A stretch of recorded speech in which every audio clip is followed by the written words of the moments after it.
Hello and welcome to Sophy Ridge on Sunday. A one-way road to freedom. That's how Boris Johnson described his roadmap for easing lockdown restrictions this week. Millions will be hoping it's not another false dawn and that even if it takes a few months, we genuinely are on the way back to some sort of normality. But of course, the road to freedom could contain a few bumps, and the biggest of all, perhaps, the economy. Many businesses are still fighting to survive, more jobs will surely be lost, and the public finances are in a dire state after record levels of borrowing during the pandemic. The Chancellor will begin laying out his plan for the economic recovery in the budget on Wednesday, and the stakes really couldn't be higher. Well, in a moment, we will be focusing on that budget. The man who's going to be delivering it, the Chancellor Rishi Sunak, will be here in the studio very soon. His opposite number from Labour, the Shadow Chancellor Anneliese Dodds, will be joining us too. The West Midlands Mayor, Andy Street, will be giving his view. And we'll also be talking to Sarwar, the man elected this weekend to lead the Labour Party in Scotland. Plus, I've been on the road to find out what struggling businesses want to see in that budget. But first, as the country looks forward to the COVID crisis hopefully easing in the coming months, the dangers for the Chancellor will only increase. In many ways, managing the economic recovery is the moment of maximum danger for Rishi Sunak, something he's probably well aware of as he prepares for his second budget on Wednesday. And I'm pleased to say the Chancellor joins us now. Thank you very much for being Good morning, Sophie. With us. I'm keen to talk about the budget, of course, but just firstly on the roadmap that we saw, which feels like the way out for the economy as well as of the pandemic. I understand, of course, you say that it's going to be driven by data, not date. So does that mean if the data is better than expected, that roadmap could happen quicker than you've laid out? Well, what the Prime Minister laid out was a series of steps with appropriate gaps between them for us to understand the impact of each step. And as he said, what we want is a cautious but irreversible approach. That's why we've taken the approach that we have, and those will be the earliest dates that we think we can do the various things that we've laid out. But we're doing everything we can to make sure that it is hopefully irreversible. That's what we want to see. What I don't understand is if you say it's driven by data and not dates, but you say it can only move in one direction, as in it can only slow down but it can't speed up, then it doesn't really feel like it is driven by data. It feels like it's driven by dates. Well, it wants to be cautious, right? Because I think what we want, and as you talked about businesses before in your opening, what businesses don't want is a stop-start approach to this. We want to know that it's a one-way road, and that's why it's cautious. We've given the earliest of dates to give a sense of timing and a sense of direction, and then obviously we might have to adjust those if things are not going exactly as we would like. But look, the early signs are promising. We're seeing great news with the rollout of the vaccine, not just the take-up of it, but also the efficacy of the vaccine. The data that we're getting is showing us that it is working. So I think that should give us all a sense of confidence and optimism about the future, that we can make progress on that roadmap and, as you said, hopefully slowly get our lives back to normal. I'm sure so many businesses are going to be hoping to feel that confidence and optimism, but of course it's been a really difficult time for so many different businesses across the UK. You're announcing a new grant scheme. You just tell us a bit more about what the idea is. Yeah, well, we know that particularly businesses in the hospitality, leisure, accommodation and retail have been affected by the restrictions, and they're still closed in the coming weeks and will only open slowly and still with some restrictions. We want to support them as they reopen, want to support them to keep staff, to pay bills, and that's why we're launching the Restart grants, which we paid in April, worth £5 billion in total, but up to £18,000 for a particular hospitality business on the larger side, and those will be paid through local authorities to over 650,000 business properties across the country to help them as we reopen and get our economy going again. A lot of the businesses who are going to be affected by this are high street firms. Are you worried about the long-term consequences of the fact everyone's been shopping more online during the pandemic, and is this something that you might be looking at to try and help the high street and perhaps looking at targeting some of those online companies? Well, that's why we've put in place this grant scheme, the Restart grants, because businesses that have been forced to close multiple times over the past year actually employ millions of people. And what I care about is protecting as many jobs as possible. By supporting those businesses to protect those jobs, that's what this grant will do. And they've been hit in a way that online firms haven't been, frankly. And that's why we've put something in place previously called the Digital Services Tax, which I announced at last year's budget, which is a tax on online marketplaces. We're we're working with our international colleagues actually this year, and I'm doing that through the G7 and the G20 group of finance ministers to find an international agreement on taxing digital companies. But look, our high streets are really important. That's why we have the High Streets and Towns Fund. That's why we've done planning reforms. That's why we're now providing generous cash grants to help those businesses get back on their feet, keep their staff as we reopen in the coming weeks and months. OK, now when I announced you were going to be on the show today, I was inundated with questions from people. One of them is from Andy. Now, he says, I work at Manchester Airport. The aviation industry has been badly affected by COVID. Will the furlough scheme last for a while longer? It's due, of course, to finish in April, but the restrictions are not going to lift, or all the restrictions won't lift till June.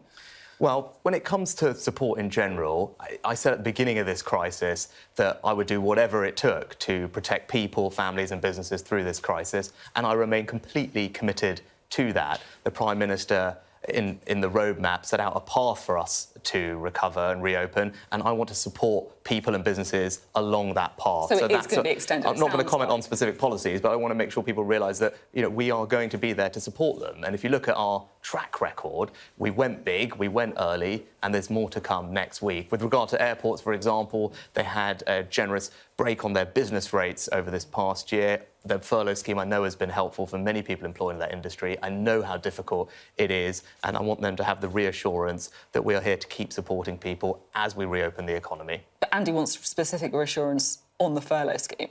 Well, Wednesday's budget, when we'll set out the next step of everything, but Andy and others, hopefully will have had reassurance over the past year, knowing that we've done absolutely everything we can to support businesses, families and people through this crisis. And we remain, as you can see by today's announcement, supporting our high street businesses, committed to that goal.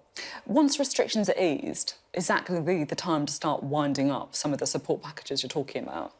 Well, I think it's right that the support aligns with the roadmap. So the Prime Minister's roadmap has a path on which we will slowly reopen our economy, and we want to make sure that our support supports people along that path, and that's what you will see on Wednesday. And we've been doing this for a while. Our support has been adapting and evolving. Remember, back in July last year, I set out our plan for jobs. It's because protecting and supporting and creating jobs is my #1 economic priority. Tragically, 750,000 people have already lost their jobs. I want to make sure that all of those people have fresh hope and opportunity. So this weekend, we also announced that we are doubling the bonus that we provide to companies to hire new apprentices, for example, up to £3,000 for apprentices of any age. It's an example of us continuing to adapt and evolve policy to support people into work. One more question. This is from Patrina. She wants to know, are you going to be removing the £20 a week increase in universal credit? Again, Katrina, budget on Wednesday is a place where we'll set out all of our next stages of our response. But I know that uplift has made a difference to people over the past 12 months. It's one part of a comprehensive plan that we've put in place to protect people, particularly those on low incomes. And looking forward, we can point to the fact that we're increasing the national living wage next year by above inflation, which will mean almost a £350 pay rise for someone working full-time on the national living wage. You touched on the difference it makes to people, though. Would it not be unfair to remove that uplift, as you call it, before the restrictions end? As I said, the Prime Minister's roadmap sets out a path, and we want to support people along that path, and people will see that on Wednesday, whether it's with the national living wage increase, support with new apprenticeships, whether it's support for businesses. It will remain committed to supporting businesses, families and people through this crisis. Now, you say you want to support people through the crisis. Of course, that comes at a cost. UK debt now around £2 trillion. How worried are you? Well, we've just been talking about the support that we've put in place as a result of coronavirus, but coronavirus has also just had an enormous toll on our economy. And I want to level with people about that, about the problem that causes and the challenges that it presents us with, and be honest about our plan to address those. OK. I mean, some would argue that, interest rates are low. We should be relaxed about borrowing money because we can do so cheaply at the minute. I mean, you just look at Joe Biden, for example, in the US, with this big stimulus package that he's announced. Is that a view that you subscribe to? Well, with grant of stimulus, again, just worth bearing in mind, we've spent almost £300 billion over the past 12 months supporting people. So we are doing that, and we will keep doing that. But with regard to the future, as you said, I think we do have a challenge in our public finances, and if we don't do anything, borrowing will continue to be at very high levels. Even after we've recovered from COVID, debt will continue to rise indefinitely. And that's not a good situation for a couple of reasons. I mean, firstly, if you think about how I've been able to respond during this crisis, I think generously and boldly and comprehensively, that was only possible because we entered the crisis with strong public finances. I want to make sure when the next shock comes along, whoever's sitting here can do the same thing that I've done. They need strong public finances to do that. Back to austerity then, like the last government did? Secondly, you talked about interest rates, and you're right, interest rates have been at very low levels, which does allow us to afford slightly higher debt levels, but that can always change, and we're seeing that in the last few weeks. People will know about that when they think about their own mortgages, for example. When interest rates change, what can I afford? So we have to be acute to that possibility. And thirdly, we also want to deliver on our commitments to deliver strong public services, and I want to be able to do that as well. So for all those reasons, making sure that we have strong public finances is important. That's why I want to level with people about the challenges and set out our plan to address that. You mentioned the risk of increasing interest rates. Are you worried then, like in the summer, there's a lot of pent-up savings, for example, interest rates could actually rise and have a serious impact on the public finances? Well, in terms of, you're right, there are pent-up savings. And as we saw last year, as the economy reopened, we saw that spending come back, which is great. And we want people out and about. That will help drive our recovery. I think the other thing that I'm keeping an eye on, though, is also business investment. That has taken a toll over the past 12 months. And we want to see business investment also playing its part in driving our recovery. And you can rest assured that we'll be looking at every possible way to support our economic recovery. So at what point, then, do you start looking at trying to bring some of that debt down? This budget? This year? At what point? Well, I think there are two things. One is we want to keep supporting the economy, right? Because of the restrictions are still in place, there's a roadmap over which they will lift, and will provide support for people along that path. And I remain committed to that, whether it's with apprenticeship bonuses, support for high streets, as we've seen today, or the various other things that we're doing. We announced the creation of a new national infrastructure bank as well this weekend, which will help drive our recovery. But it's important, for the reasons we talked about, to also have strong public finances over time. Look, this is not something that's going to happen overnight. Given the scale of the shock we've experienced, the scale of the damage, this is going to take time to fix. When does it start, though? Because I know, obviously, it's not going to start before June. You've been very clear about supporting people until that roadmap ends. But should we be expecting for you to be focusing on a rebalancing of those public finances in the near term, in this year?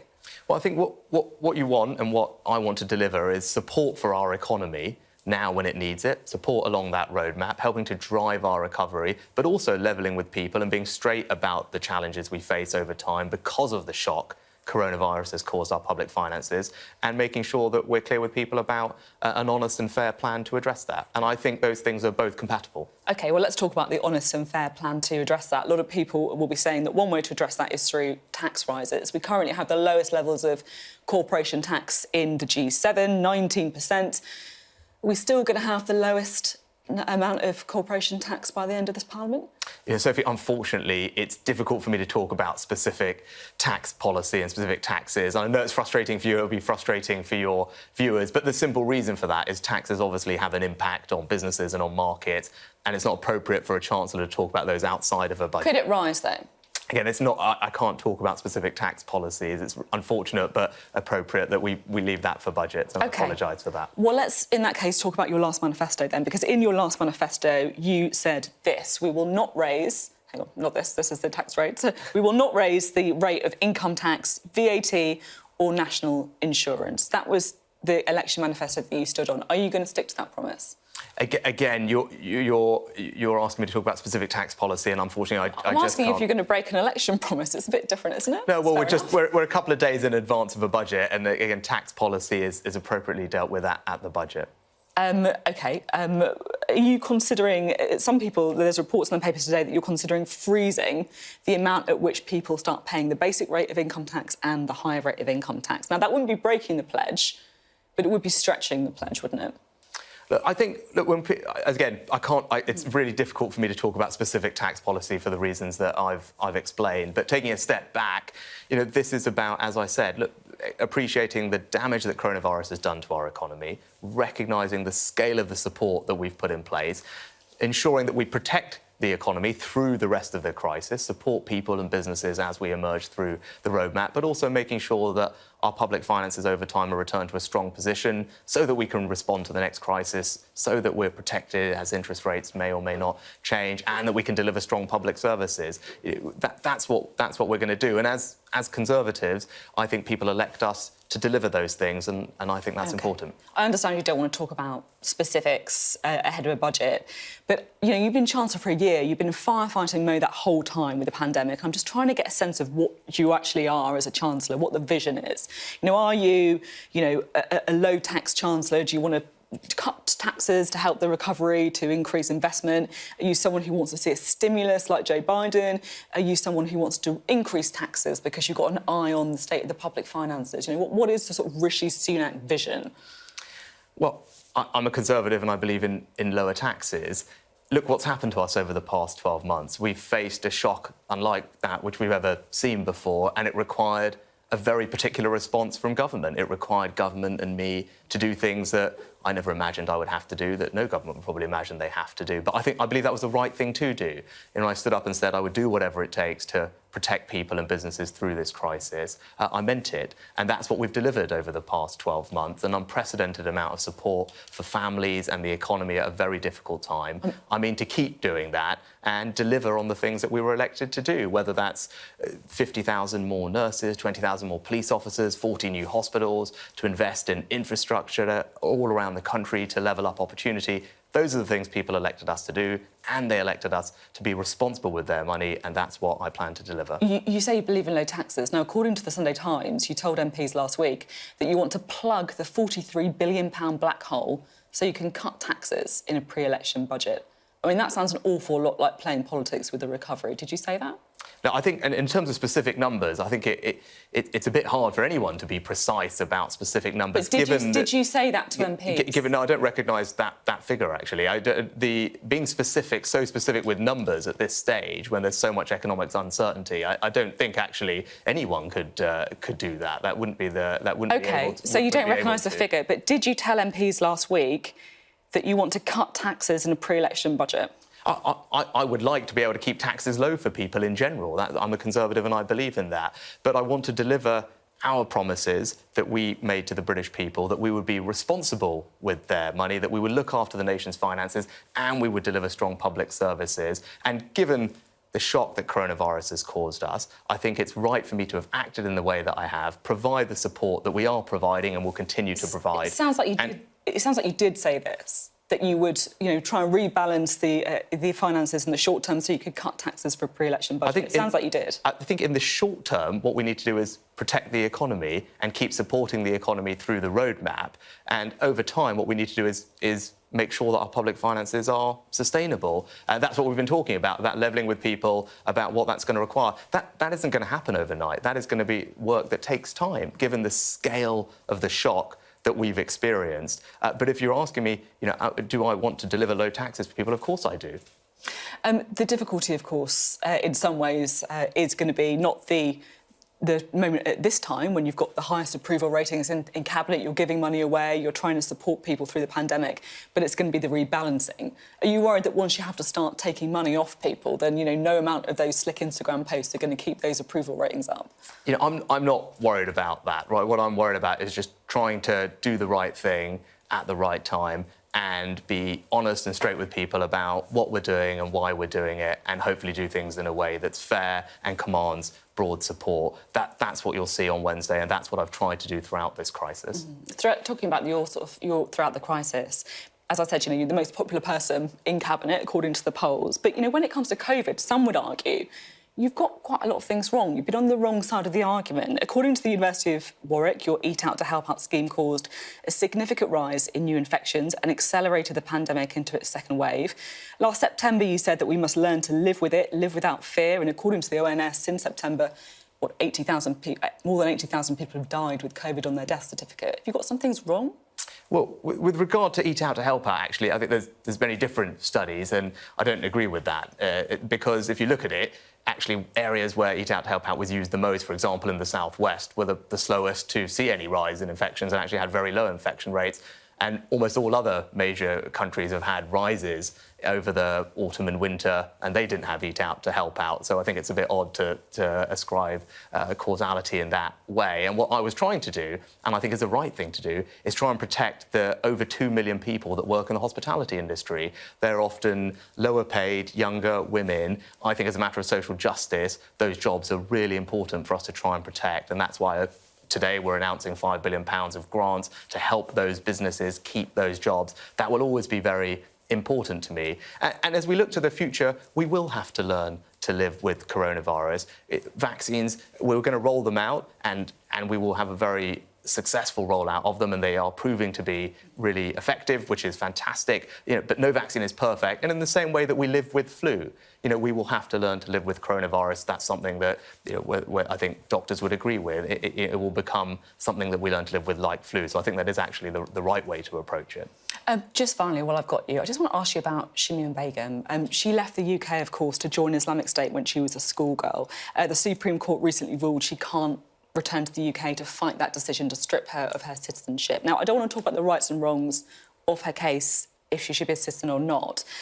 But, the government was able to take away her citizenship because her parents were born abroad, that they were born in a different country. So if someone whose parents had been born in this country had done exactly the same thing as Shamim Begum, she wouldn't have been treated in the same way. Is that fair? Are you comfortable with that? Well, I think I'm glad that the Supreme Court have made the decision that they have, and I think they've opined on the matter, and that's probably the right way for it to be. But are you comfortable with the fact that she would be treated differently if her parents hadn't been born abroad? Well, I think the Supreme Court decision supported what the government was trying to do, and I'm glad that it has, and I think that's the right decision in this case that we've been able to reach. OK. Rishi Sunak, thank you very much. Great to have you on the show today. Thanks very much.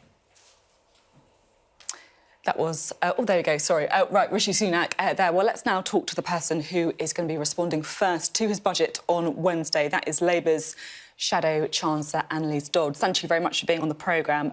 You just heard from the Chancellor. What are you hoping to see in the budget? It's a real pleasure to be here. Just to be clear, it's actually the Leader of the Opposition who will be responding to that budget. But obviously, as a whole Labour team, what we want to see from the Chancellor on Wednesday is an absolute determination to protect jobs and businesses in the UK and to secure our recovery. That must be at the front of the Chancellor's mind. Not any party political considerations about what's best for the Conservative Party at the next general election, but he needs to focus on what's right for our country right now to secure that recovery. There are lots of reports that Rishi Sunak is going to be increasing corporation tax, something that you've said that you won't support. Why is it then that you don't want to see a rise in corporation tax now, but in 2019 you stood as a shadow Treasury Minister on a manifesto calling for higher corporation tax?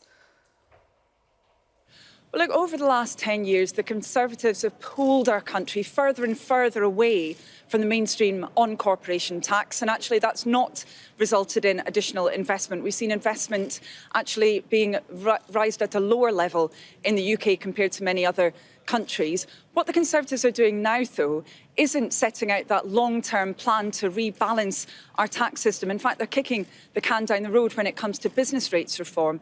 What they seem to be focused on doing, particularly the Chancellor, is trying to get any tax changes out of the way quickly, get them out of the way so that they can then have a general election when they can cut taxes. Now, instead, they should be focused all of the time on building jobs and businesses in our country so we can secure that economic recovery. The UK's had the worst economic crisis of any major economy. They should be focused on setting that right, not on party political considerations. Nice answer. The question that I actually asked, though, was about whether or not why it was that Labour used to think that higher corporation tax was a good thing and now you don't. Well, with respect, I just said that we would welcome that longer-term debate around corporation tax. I just said that it has been concerning to see how the Conservative Party has pulled us away from the mainstream on corporation tax. But why are they focused on this now? Why are they focused on increasing council tax directly for families right now? They're focused on it because the Chancellor has said to his MPs that he wants to get tax changes out of the way now so they can have a clear run-through to the next general election. Instead, they should be focused on promoting our economy, securing that recovery. Yes, let's have that long-term discussion about tax, particularly to protect our high street businesses. But let's not pretend that the Conservative Party is doing this right now because they want to secure our recovery. It seems to be driven by party political considerations. So if Rishi Sunak does propose higher corporation tax, Labour's going to support that, vote in favour of it? If we see a long-term plan for getting our country to a better place on corporation tax, particularly one which faces up to that enormous gulf in taxation for businesses based in bricks compared to businesses based on the internet, of course we will look carefully at that. But what we don't want to see right now is what the Chancellor is doing, particularly in relation to council tax, the imposition of additional costs right now at a point when our country is experiencing the worst economic crisis of any major economy. So if there's a long-term plan for corporation tax, you'll look carefully at that. Does that mean you'll vote in favour of higher corporation tax? Well, we need to look at how this would be rolled out. We need to make sure that it would be a plan that would actually make sense for British business. We've got to be doing all we can to protect jobs and businesses right now. But as I mentioned before, one of the really big problems with the UK tax system is that big gulf between how businesses based on our high streets are taxed and their business rates are a huge problem. The Chancellor's kicking the can down the road around business rates reform. Now, it's not going to happen, apparently, until the autumn. That big gulf between those businesses and businesses that are largely based on the internet, where corporation tax is more relevant. Of course, not just the rate of corporation tax, but those enormous loopholes that the Conservatives have allowed to develop over the last 10 years. So we would look at any plan very carefully, but we're saying very directly to the Chancellor now, please don't be following party politics for this budget. Follow what is in the interests of our country and its economic recovery. You mentioned there about the high streets and the gulf between online retailers and high street retailers during the pandemic. Does that mean you would support any taxes aimed at online companies? Well, we've seen a lot of kite flying from the government around this issue, and we haven't seen yet any concrete proposals. Their digital services tax really isn't the kind of robust change that we need to see to level that playing field. So we would look at any proposals very carefully, but it's so important that they do start to level that playing field. We've got businesses really suffering on the high street. The government's planning changes are actually going to make that worse. I was astonished to hear the Chancellor say that they would improve the situation. They could lead to a wholesale sell-off of our high streets. So we really do need to be getting this right for the future. Your predecessor, John McDonnell, told this show last week that he'd like to see a windfall tax on companies who have profited from the pandemic, banks, property developers, tech companies. Would you support a windfall tax? Well, actually, I'm sorry to sound like a stuck record, but I believe what the government should be focused on doing right now is on protecting jobs and businesses. Of course, there can and should be a discussion into the future about the nature of taxation. But, you know, we have suffered the worst economic crisis of any major economy in the UK. And we're unique in another way that we're the only country that right now has a debate focused on increasing tax, particularly on families. That's the wrong thing to be doing right now. Absolutely, let's have that discussion for the future about taxation. But right now, let's please have a budget that's focused on jobs and businesses. You're talking a lot about debate and discussion in the future. I'm just trying to get a sense of what you would do right now. Are there any tax rises in this budget that you would support? Well, with respect, what I would be doing right now if I were Chancellor is being focused on securing the recovery. What he should have done, in fact, not right now, but many on tax rises. He should have been clear about the. He should have been clear about the continuation of business rates, about the continuation of the VAT reduction. He should have a clear roadmap for the future of wage support and reform that system, because, we can have the Chancellor talking about how he would tax different forms of economic activity. But if the tax base is shrinking as it is right now, then that discussion is really at one remove from securing our recovery. That is what he should be focused on. So you seem to be saying that right now it should be focused on spending, on supporting people during the pandemic. Are you worried at all about the state of the public finances? Clearly the Chancellor has got his eye on that. Are you worried about debt levels? Well, of course, they're a concern. Right now, we do have very low interest rates, but it's not necessarily the case that that would continue forever. So we do need to have a sensible approach to this. But, we've got to focus on that size of the tax base. How many people are in work, how many businesses are operating. Right now, we've seen that tax base shrinking. We've seen record redundancies. And so it's really important that we build that economic activity back up. That's what's happening in other countries. And really, the UK is well out of the mainstream now with the Chancellor's approach. So you don't seem to support tax rises. You also seem to want more spending and you're worried about the public finances. It sounds a bit like cake and eat it, a bit Boris Johnson. Well, no, that's not right, because we want to see a much more targeted approach. First of all, we've seen billions of pounds wasted by the government during this crisis. The Chancellor at no point has said that he would crack down on that waste. So it's really important that we do tackle it. But secondly, we also need to see a much more targeted approach from government. If you look at the business rates holiday, for example, in England, that's been provided to every retailer, including the very biggest essential retailers. That's been giving them support that many simply did not need. In Labour-run Wales, they've had a much more targeted approach. That's ensured that actually support has got to where it's needed. So let's talk about having a targeted approach. Let's stamp out that waste and mismanagement. And if we did that, then this crisis wouldn't be proving as costly as it is under the Conservatives. OK, just finally, I asked Rishi Sunak at the end of the interview about Shamima Begum, the Bethnal Green schoolgirl who, of course, left the UK to join Islamic State. Do you think it's right that she hasn't been allowed back to the UK to contest that decision to strip her of her British citizenship? Well, we've had that Supreme Court judgment. Of course, it was a complicated judgment, but we respect that judgment. We respect the rule of law. OK. Thank you very much, Anneliese Dodds, for being on the programme today. Thank you.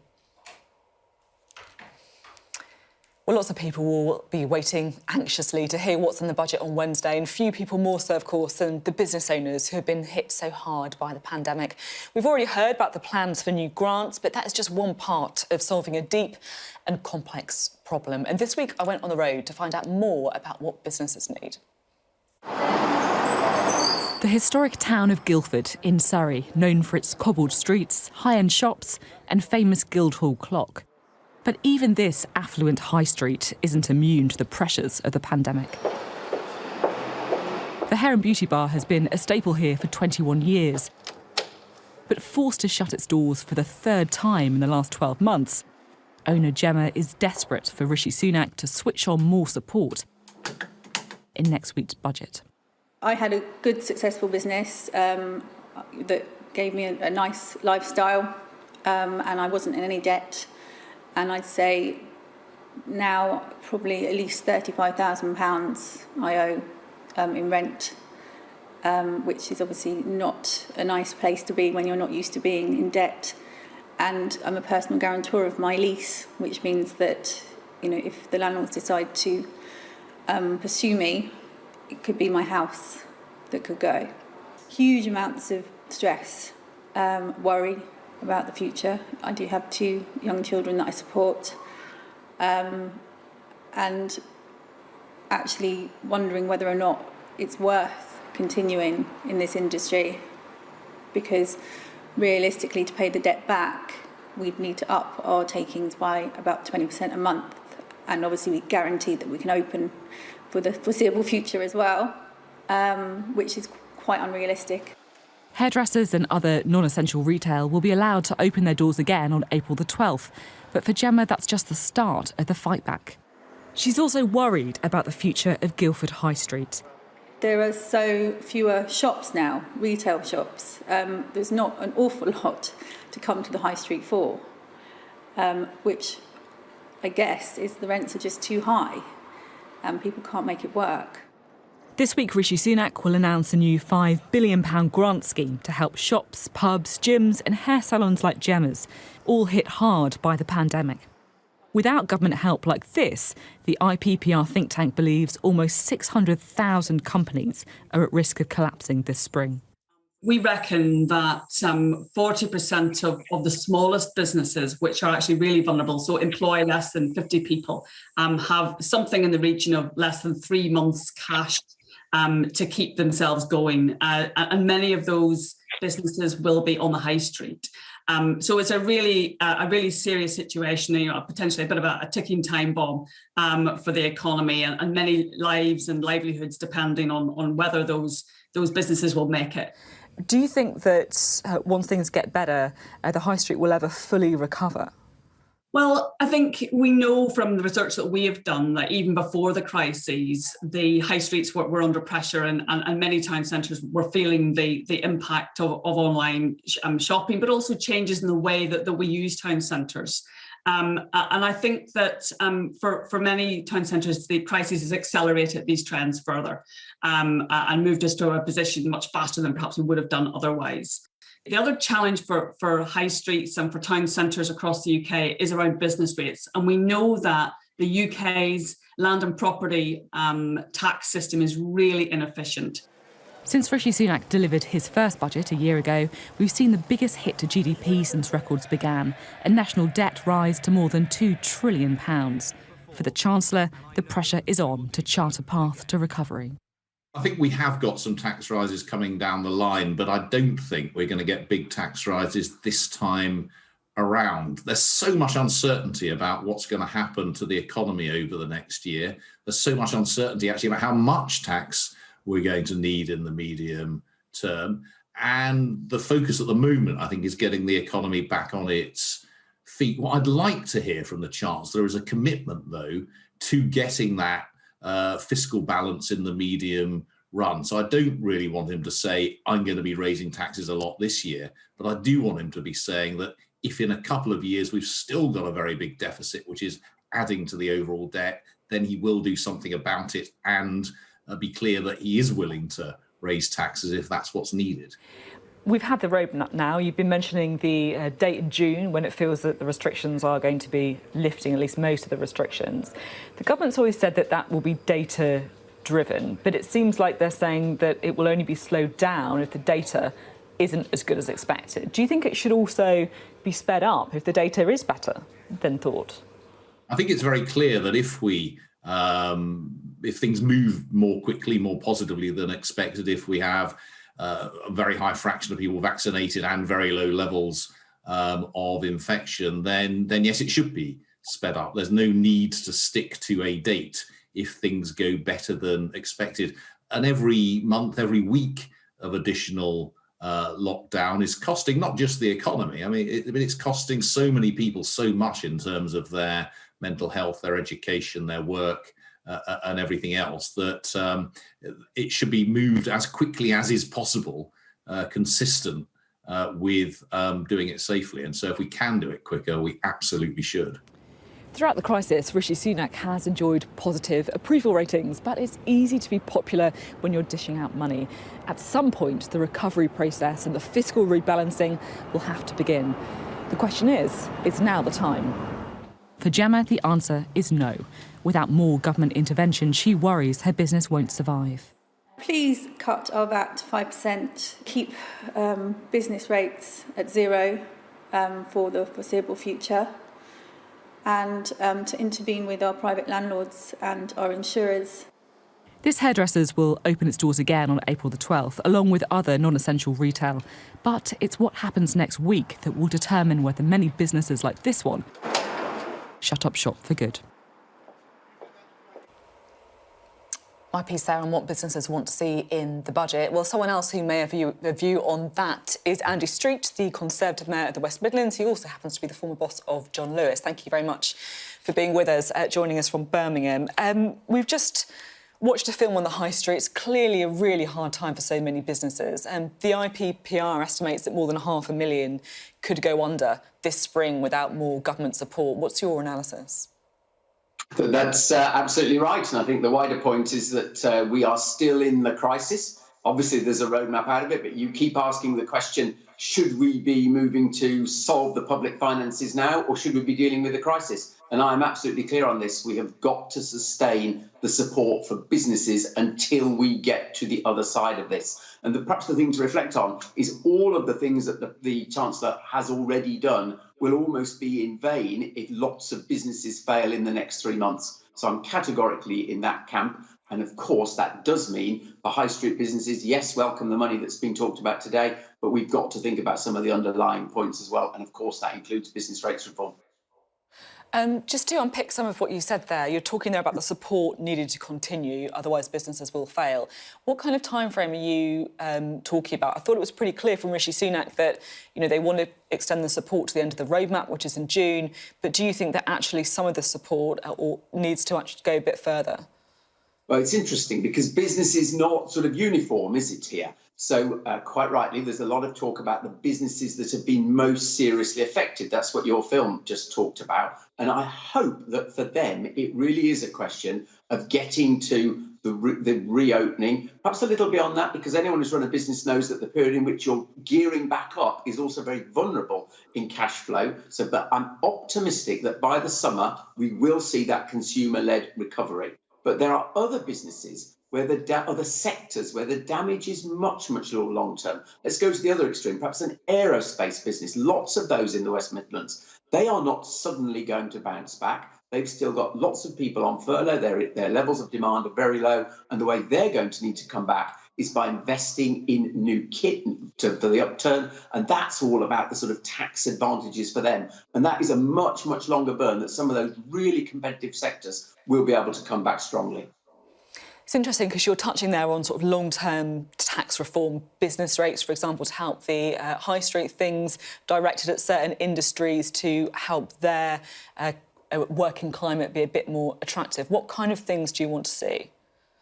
Well, I think the first thing around tax that we're already seeing, actually, is the tax on jobs or the encouragement of businesses to take more people on. The primary challenge, I'll be honest about the situation in the West Midlands, 85,000 more people claiming universal credit benefits than this time last year. That is an enormous change. So the headroom that the Chancellor may still have left have already, I think, been applied quite wisely to some of the business advantages, taking on apprentices, so that £3,000 allowance there.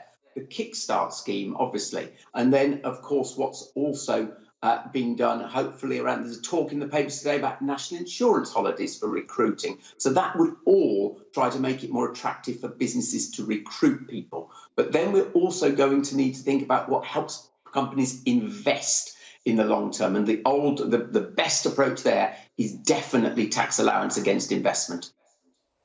What about corporation tax? A lot of discussion around potential rises to corporation tax. Do you think that would be a good idea to try and get the public finances in order? Well, let's take the question a little bit more broadly, then we'll come back to corporation tax head on. I mean, obviously, we have got to, over time, address the public finances. Anyone who denies that, I'm afraid, is denying the reality. But as your first question drew out, it's a question of when. And it's also true to say that we say we've all been in this together, but actually some sectors have had better times and some individuals have had better times. So it is going to be necessary to see some tax rises in the areas that have probably done better. So, you know, the talk about online taxes. I do again say categorically that is the right thing to do. They have had a good time. It is right. They bear a little bit more of the burden. On corporation tax, I would regret it personally because I do think Britain's very competitive corporation tax has been right.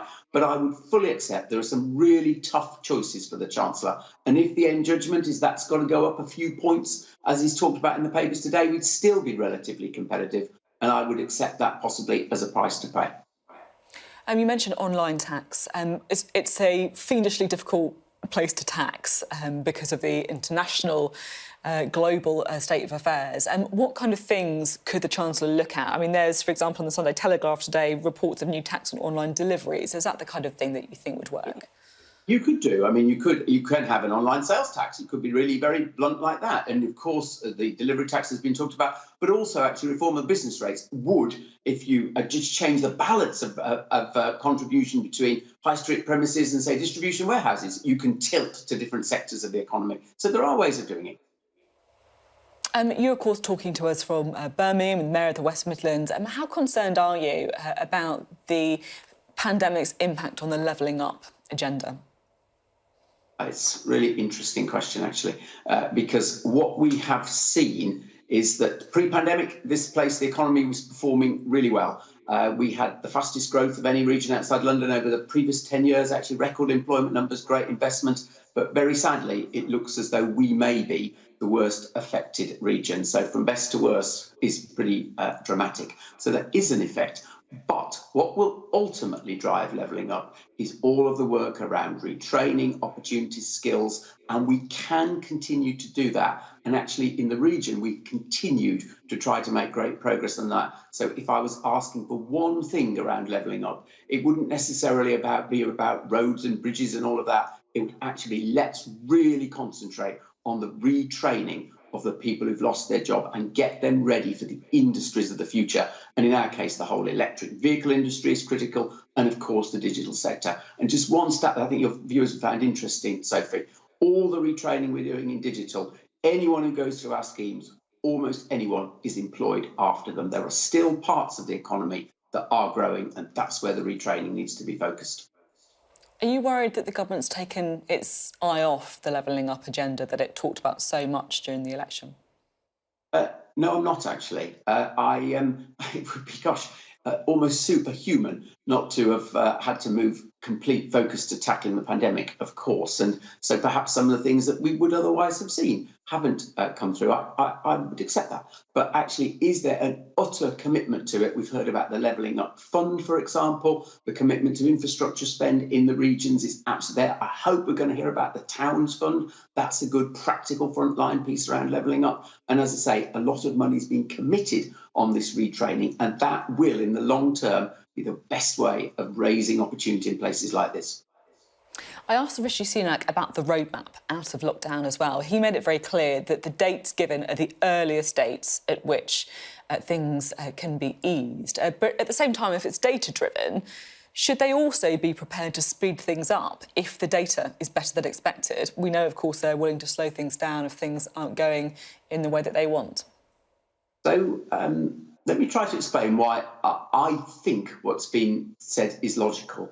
I haven't sort of had this described to me by those in central government, but my own working out of it is at each stage we have got to assess the progress. We know that, frankly, when we unlocked after the second lockdown, the virus bounced back up. What is the time delays in the roadmap are to see that we have not got an increase from each stage of it. And then if you look at the 3 weeks, then the 5 weeks, to me, that is logical. Because if you act on the next thing before you know, with the lead time around the spread of the virus, what's happened with the previous stage, you may be making the wrong judgment. Personally, I ask for a cautious approach to this. In the West Midlands, we still have a pretty stubborn level of infections, about 169 per 100,000. So for us, and the overwhelming reaction from business here this week has been, yes, understand why that cautious but steady approach is there, because it allows us to assess progress as I've described, so we will never have to go back. At the same time, though, lockdown, of course, has consequences too. We just heard from Paul Johnson of the Institute for Fiscal Studies, who said, every week of additional lockdown is costing not just the economy, but it's also costing so many people so much in terms of their mental health, their education, their work and everything else. It should be moved as quickly as possible, consistent with doing it safely. If we can do it quicker, we absolutely should. You disagree, then? No, if we absolutely can, and all the evidence is pointing at that, of course, I'm sure no one would wish to say no to that. What I tried to do was explain why I think it is utterly logical that the time delays in the plan are as they are. I would dearly like it to go faster. Goodness, I lead the region that's had a terrible effect in every sense. But I do think that it is far more important that we do this once and for all and get it right and never risk the bounce back that we saw actually twice in the second half of last year. OK, Andy Street, thank you very much for being on the programme today. Thank you. Thank you. Well, we've talked a lot today about the budget. If you want to hear the best bits of our interviews, plus some analysis from me and my producer, Matt Lavender, about what to expect and why this budget in particular is so important, then do check out the Sophy Ridge on Sunday podcast. We record that straight after the show. It will be available from lunchtime today on the Sky News app and on Spotify and Apple podcasts as well. Now, away from the budget, the Labour Party in Scotland yesterday elected a new leader, its fourth permanent leader in less than 6 years. Anneliese Sarwar takes on the challenge of trying to make Labour competitive in Scotland again ahead of those crucial elections in May, where the SNP are expected to do well. Well, Anneliese Sarwar joins us now from Glasgow. Thank you very much for being on the programme. Congratulations on your victory. Now, Labour's got a mountain Thank you, Sophie. to climb. Good morning. Thank you. Labour's got a mountain to climb in Scotland. How are you going to start climbing it? Look, I think the first part is to be honest and say that we have got a really bad position we're in just now. I'm not naive about the scale of the challenge, and that's why yesterday I thought it was important to say directly to the people of Scotland that they've not had the Labour Party they deserve, and at a time of rising inequality, injustice and division, we haven't been good enough. And I recognise that it's my job now to work day and night to give people the Labour Party they deserve so we can build the country we need. And I actually think coming through COVID, we have that opportunity to focus on what the people's priorities are rather than the old arguments and the old divisions. It's interesting, isn't it? Because Labour does look quite different to how it did a year ago. Keir Starmer is very different from Jeremy Corbyn, of course. You're quite a different politician from Richard Leonard. Do you think it's fair to say that Labour believes it needs to win from the centre? Look, I think it's less that. I think it's more about looking outwards rather than looking inwards, recognising that whatever divisions we think might exist within our own political party, or indeed between our political parties, they pale into insignificance compared to the divisions and inequalities that exist in our society. And we've got to reflect Scotland's future and I think the UK's future. And I think at times we haven't done that. And you mentioned being a very different leader. I don't think that we've had a leader that a 37-year-old from the west of Scotland that looks like me from a Muslim heritage. That in itself, I think, demonstrates a very different Scotland, an outward-looking Scotland, internationalist Scotland. I should also say that doesn't say something about me. That says something great about the people of Scotland. And I want to work with all our diverse communities to rebuild the country that we love. Of course, a really big part of the political landscape in Scotland is this question of independence. If the SNP win a majority in the elections that are coming up, will they have a mandate for a second referendum? Look, I think the first thing to say on that is there's a poll out today that shows that Yes is not in the lead. So we've heard a lot about significant polls leading up to this point where Yes have been in the lead. But I would go further than that. I actually think of course it's for the Scottish people to choose their own future, but actually, is it the right thing to have a referendum? And I think coming through the collective trauma of COVID, where we've been separated from our families and our loved ones, but we've actually come together like a country like never before, the idea that we come through this and go straight into a divisive referendum campaign, I just don't think is the right thing to do. Instead, I think it's right that we focus on rebuilding our country, because what people are worried about right now is they're worried about their loved ones staying safe, they're worried about when they're going to get a vaccine, they're worried about if and when they're going to go back to work, they're worried about their child's education or mental health, they're worried about the planet we're going to leave our children and our grandchildren, they're worried about the cancelled operations or the failure to get a cancer diagnosis because of a pause in the screening programme. These are all massive, massive issues. And I would much rather we had political leadership that focused on those issues and tried to reunite our country rather than divide our country again. And on that, I actually don't think even Nicola Sturgeon would be advocating a referendum right now. But I think she's more focused on healing the wounds in our political party than she is about healing the wounds in the country. We will talk about some of the wounds, as you say, in the SNP. But just to talk for a bit more about Scottish independence and that referendum, I totally understand that you don't think now is the right time for a referendum. But if the SNP win a majority in the elections, will they have a mandate for a second referendum? I mean, they don't really hide their support for it, do they? They're called the Scottish National Party. Yeah, they don't hide their support for it, but Nicola Sturgeon needs to decide what people are voting on. Either they're voting on pandemic record, either they're voting on government record, or they're voting on whether they want to have an independence referendum. Look, I don't want to commentate about what happens after May. We aren't spectators, we are participants. And I think this is the challenge for us as a Labour Party, is if I believe in something, I'm going to argue for it. So I don't believe that independence is the right answer for Scotland coming through this pandemic. I don't believe coming straight through this pandemic and going to a referendum campaign is the right thing for us to do when our entire focus should be on saving lives and livelihoods and rebuilding our country again. And if I don't believe in something, I'm not going to argue for it. Instead, what I say to people is, let's have enough of the politicians trying to present you with binary choices, whether it is yes or no or leave and remain, and forcing you to pick a side. Let's instead look at what unites us as a country and focus on those issues in the next Parliament. OK. Now, a lot of attention has been paid this week, of course, to Alex Salmond's committee appearance. Nicola Sturgeon's going to be giving evidence next week. If the First Minister is found to have broken the ministerial code, as Alex Salmond alleges, should she resign? Look, I think it's important, I think, to take the political parties out of this and take the personalities out of this and go straight to the points of principle. The points of principle here are that 2 women were failed in terms of their complaints. How do we have a fair complaints policy here in Scotland? How do we respect the primacy of Parliament? How do we respect and not have the misuse of public funds? I think we should be separating the role of the person that is the legal advisor to the Scottish Government not being the person that also leads prosecutions for us in Scotland. And on the point of principle, directly on the question you ask, if there is a minister, forget who the minister is or which political party they are from, if a minister is found to breach the ministerial code, I think people would expect that minister to resign. That's what Nicola Sturgeon would say if it was a Labour politician, a Conservative politician or a Liberal Democrat politician. So let's take the party politics out of it. It's a point of principle. So, just to be clear, if Nicola Sturgeon's found to have broken the ministerial code, you think she should resign?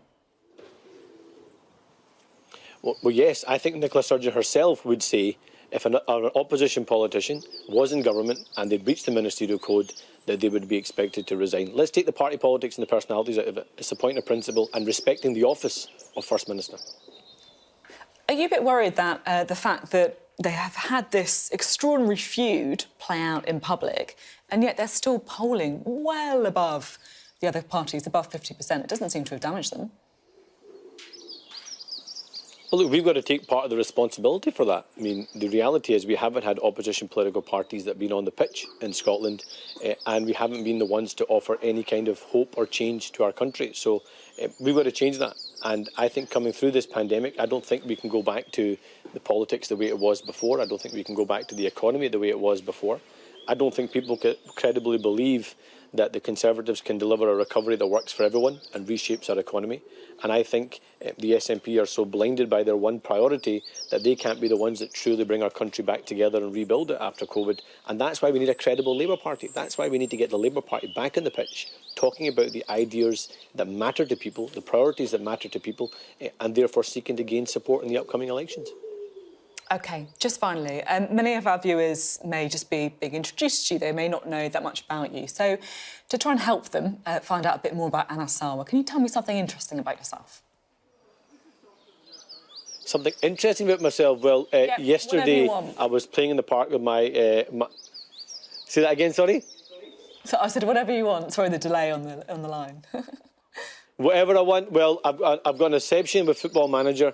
I was playing in the park yesterday with my kid and he gave me a big thumbs down rather than a big thumbs up live on camera. And I used to be an NHS dentist and someone I'd say looks like me, sounds like me, standing for election, trying to seek the people's support. I think there's lots of interesting things that we can have conversations about on that one, Sophie. OK, thank you very much for being on the programme today. Anna Sarwar there, thank you. Thank you.